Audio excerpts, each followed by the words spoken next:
Okay, nalulungkot lang ako na sinabihan kong traitor si Ising. Pero, eto, nabasa ko yung sulat niya. Grabe, na-brainwash din ako ni si Senior Patricio. Una pa lang siya na lahat ng may kasalanan tang lahat ng to. Dito na-reveal lahat. Tapos pinaghinalaan ko pa si Senior Fidel. Oh my gosh. Hindi ko inakalang pati ako naloko ni Senior Patricio. Grabe, nalulungkot ako na may halong galit, na naiinis, na nasasaktan sa nabasa kong liham ni Ising para kay Salome.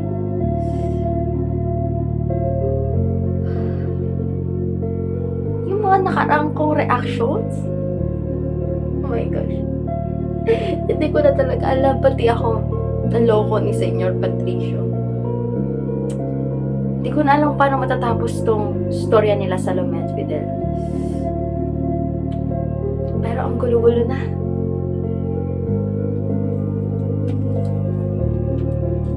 Ito na, naluluhang humarap si Salome kay Roselia matapos basahin ng sulat. Nagpasalamat siya rito. Nasabi sa akin ni Epifanio na pinagdududahan na niya noon pagkilos ni Senior Patricio. Nabanggit niyang nakasama niya si Patricio noon sa isang pagdiriwang at naroon din si Don Mauricio at kilala ito ni Patricio bilang tagapayo ng Gobernador General at syempre bilang ama ni Senior Fidel dahil tiyuhin niya ito. Ngayon, ang tanong ay kung bakit hindi niya sinabi kay Senior Fidel na nakita na pala niya ang ama nito. So, si Patricio talaga ang traitor. Siya talaga yung traitor. Hindi niya sinabi kay Senior Fidel na nakita na niya ang ama nito dahil balak niyang magduda ka sa iyong nobyo. Ayun din kasi importante kasi ang tiwala or trust sa isang relationship, right? So, naniwala akong hindi alam ni Senior Fidel yun na ang tagapagpayo pala ng Gobernador General na papanain niya ng umagang iyon ay ang amang matagal niyang hinahanap. Ang pangyayaring iyon sa plaza ay baka ng lahat ni Senior Patricio. Hindi siya nabigo. Alam niyang hindi magagawang patay ni Senior Fidel ang ama nito at iyon ang magiging dahilan upang masira ang tiwala mo sa lalaking iyong minamahal. Grabe. Wow! Grabe! Ito yung low-key na villain. Low-key na kontrabida. Ito yung sinasabi ko. Dahil sa story ako rin may ganun ako. Joke lang. Ito yung sinasabi ko na hindi ako inaakala. Na karakter low-key. Low-key lang. Kala mo, bait. Ganyan. Ganun. Pero yung pala hindi. Diba? Ito kaya pati ako nagdadalang isip kay Senior Fidel dahil sa mga pinagsasabihin ni Senior Patricio Grabe talaga! Hindi ako makamove on sa ginawa ni Senior Patricio. Oh my gosh, mamamatay ba siya? Comment nyo nga, mamamatay ba siya? Kasi ako, mamamatay siya. Diba? Siya dapat yung mamamatay. Hindi yung mga pamilya ni Salome. Oh my gosh. Ang na nang naramdaman ni Salome sa buhay na to. Sana Nasaan ka na, Senior Fidel, please? Tuloy natin to.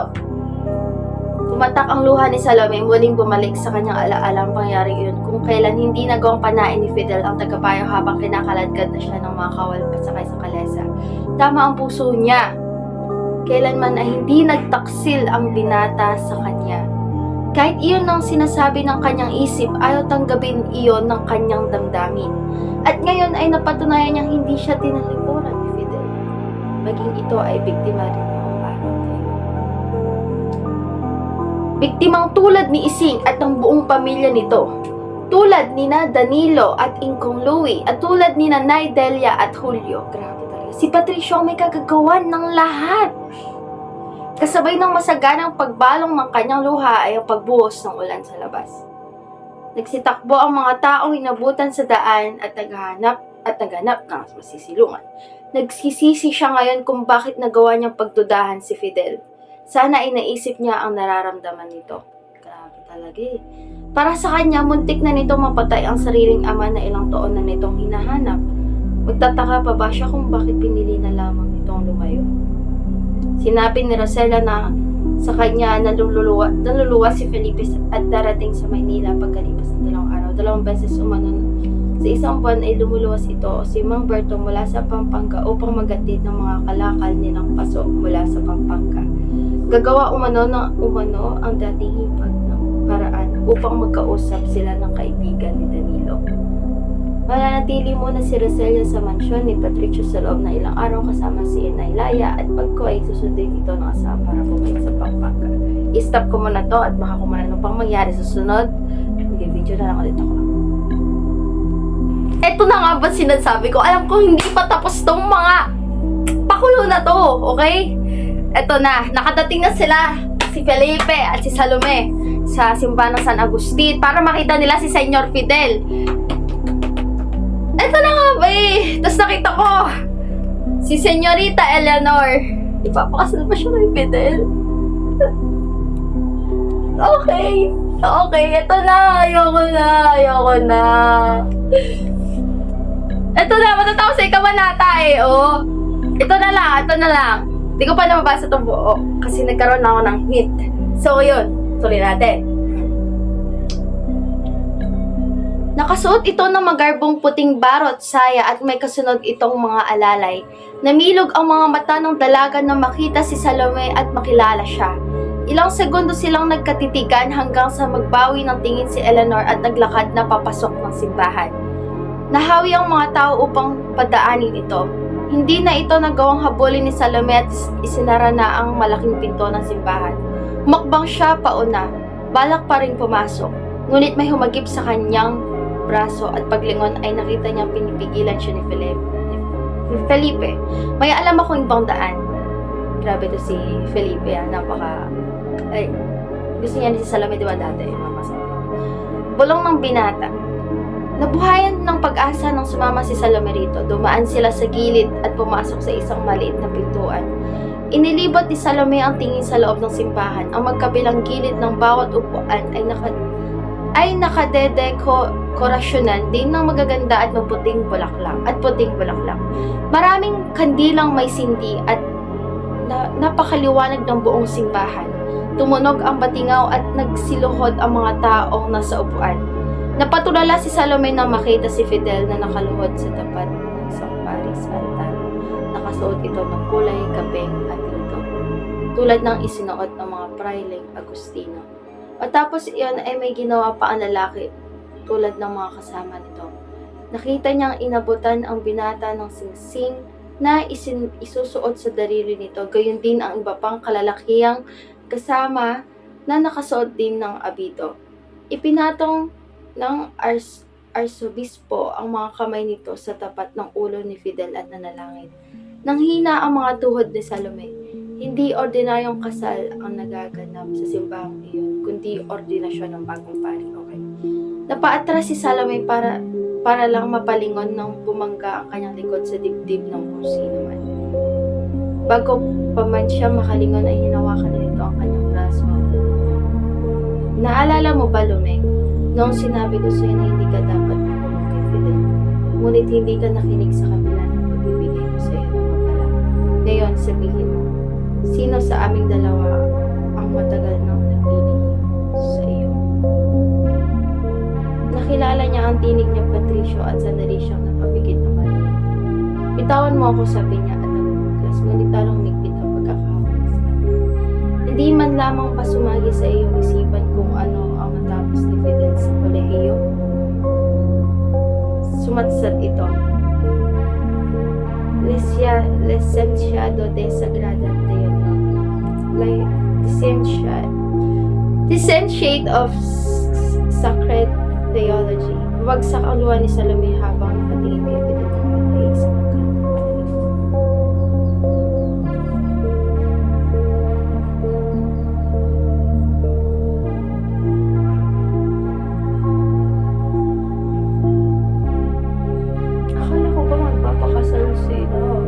ba't biglang naging pare si Senyor Fidel?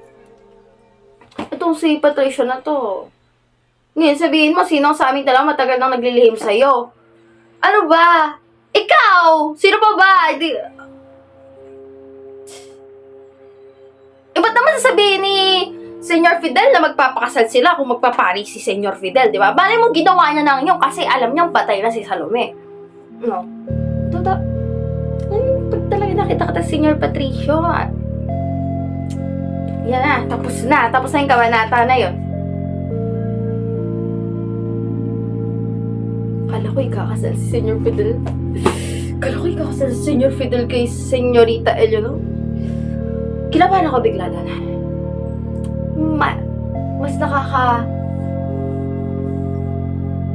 Mas nakakagulat siya kaysa dun sa part na ikakasal si Senyor Fidel. So, ito yung sinasabi na yung point of view ng main character na sinusulat mo, mapapaniwala mo yung reader. Kagaya nangyari sa akin. So, I can apply it sa ginagawang storya. Kung anong point of view ni Maria Atienza or ni Rosa de la Luna, maniniwala yung mga readers. So, kung may bigla akong papa-reveal na hindi nyo nakakala. Ganon, di ba? Kagaya nito, ganon talaga eh. Ayan. Mag-iingat kayo sa mga low-key characters na hindi nyo masyadong kilala. Ayan talaga yung mga bigatin talaga eh. Na well-written na character ng mga manunulat. Kasi ako, sino kayang low-key character? Sino kaya sa anim na mga pangunahing tauhan ko, yung low-key?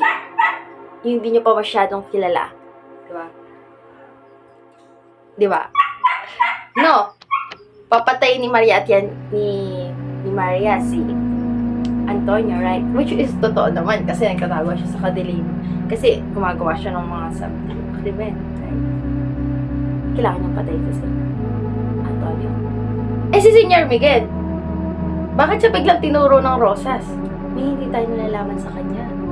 Diba? Oh. Sa tingin niyo, na yun. Ba't siya tinuturo ng rosas?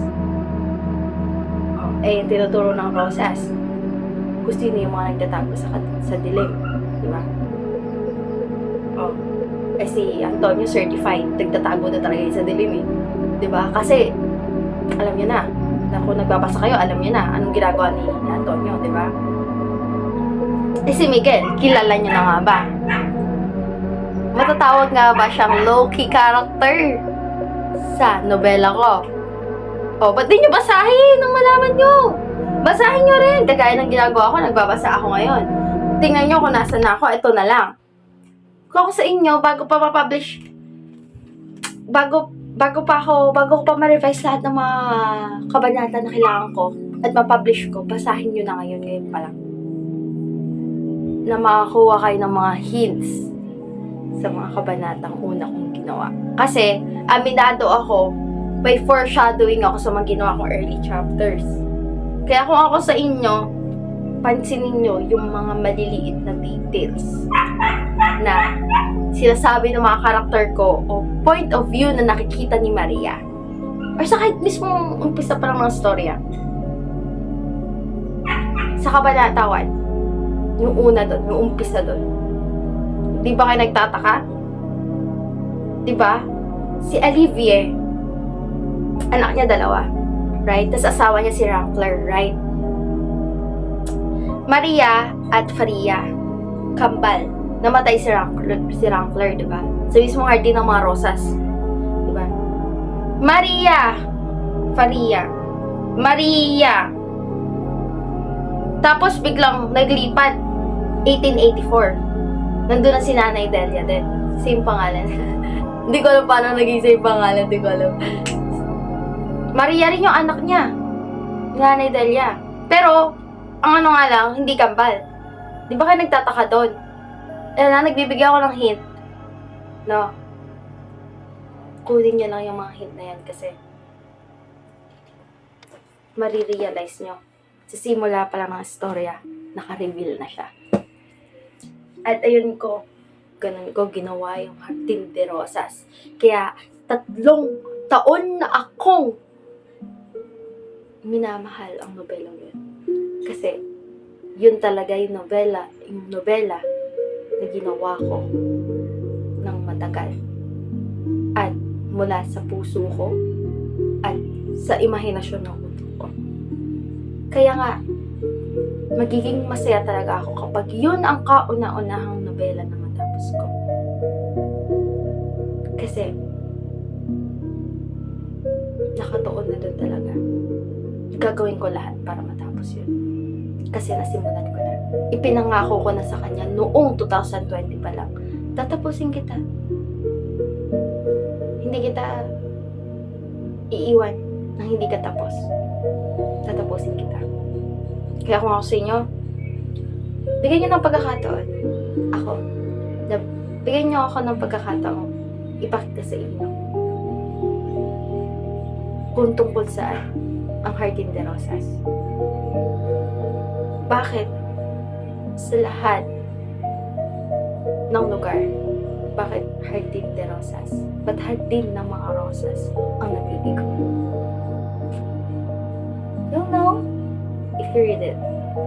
Dito ko na tinatapos to. Dahil Kabanata 41 at 42 at epilogo na lang. Thank you for watching.